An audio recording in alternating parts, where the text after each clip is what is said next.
Hello, I'm Liz Davis and I am a miracle coach. So today I really want to talk to you about coping strategies and why I actually don't advocate them particularly, and why I actually think that they take away our power and our strength. And so I want to let you know about the miracles and the magic that become possible when we step outside of our comfort zone, when we let go of the need for coping strategies. Now, this is a big trap that we all fall into at some points, in feeling that the world is happening to us, that we are merely trying to survive life, we're trying to cope with it, we're trying to get through it the best we can. Now, that kind of attitude actually gets reinforced when we think that we need coping strategies, because it adds to the feeling that we're a victim of the world. Life is happening to us and we've just got to try and cope with it. Whereas the truth is, the reason we develop this need for coping strategies is because we feel that we can't cope with the emotion that will happen to us if the stuff that we're worrying about will happen to us. So it's all about the feelings and our fear of feeling those feelings, essentially. And so the most powerful way that I work with people, well, one of the most powerful ways, is in releasing the stuff that is triggering those fears, that is triggering that sense of unable to cope. And so once we release that stuff, then we no longer feel that life is happening to us. We no longer feel that we've got to try and survive it and to cope with it, but actually we feel like we can flourish, like we can truly thrive rather than simply survive. So when we develop coping strategies, or when we're looking for coping strategies, it actually creates the illusion that we are trying to cope with life and that we are a victim of life and that we can at best survive it. It takes away our power.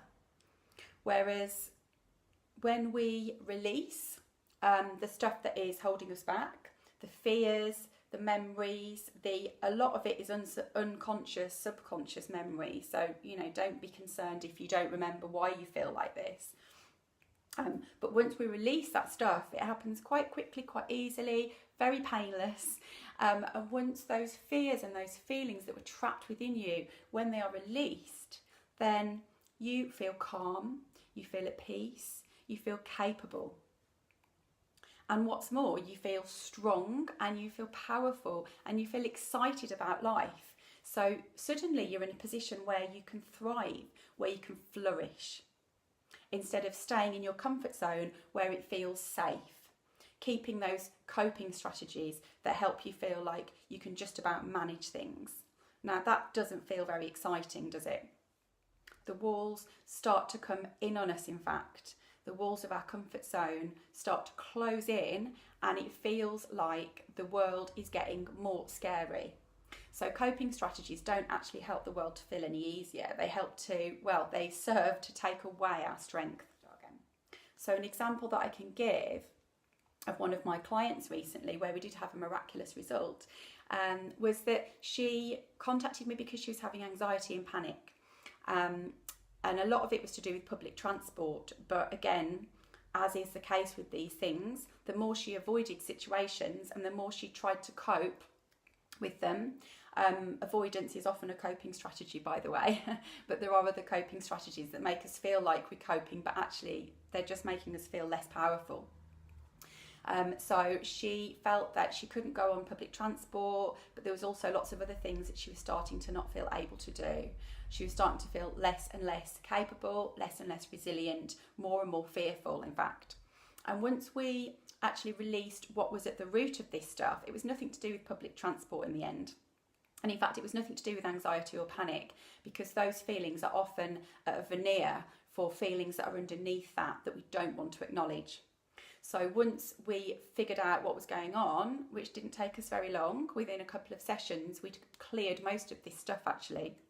And it was nothing to do with anxiety or panic, like I said. It was to do with other feelings and emotions that hadn't been expressed, that hadn't been acknowledged.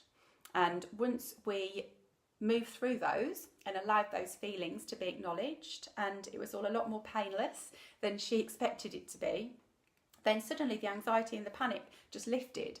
And we also did some re-imprinting, and she ended up feeling like she'd done all these things even though she hadn't done them, and the thought of doing them therefore became a lot easier because her confidence was also impacted on us doing the re-imprint.